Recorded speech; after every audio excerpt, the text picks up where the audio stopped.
में बीजेपी प्रत्याशी विष्णु खत्री के पक्ष में जनसभा को संबोधित किया। इस दौरान उन्होंने कहा कि इस बार 3 दिवाली मनाएंगे और 12 नवंबर की दिवाली पर अपने घर कमल का फूल लाना है, 17 नवंबर को कमल के फूल का बटन दबाना है और 3 दिसंबर को तो आपके आशीर्वाद से विष्णु खत्री की जीत और प्रदेश में बीजेपी की सरकार बनने पर दिवाली मनेगी।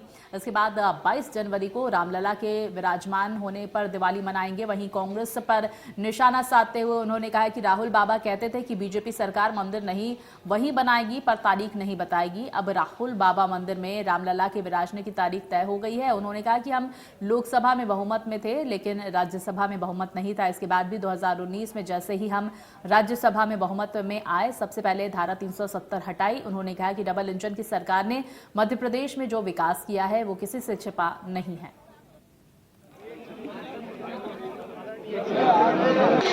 कांग्रेस 3 ही उसके गुण हैं: भय फैलाना, लालच देना और भ्रम में लोगों को रखकर उनका वोट का बांटना। भारतीय जनता पार्टी 3 स्तंभों पर आपसे वोट मांगने आई है।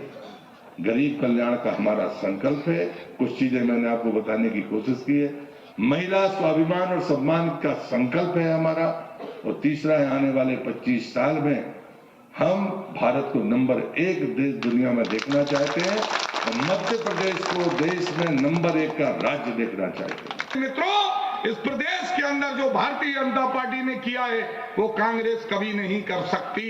आप सब जानते हैं कि हमने गांव गरीब के लिए तो काम किया ही है, शिक्षा, चिकित्सा, सड़क, इसके लिए तो काम किया ही है, लेकिन इस देश में सांस्कृतिक राष्ट्रवाद की स्थापना का भी काम किया है। माननीय प्रहलाद पटेल जी संस्कृति मंत्री हैं।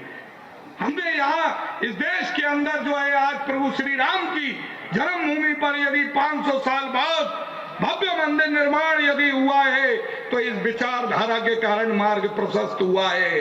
कांग्रेसियों ने तो राम के अस्तित्व को ही नकार दिया था।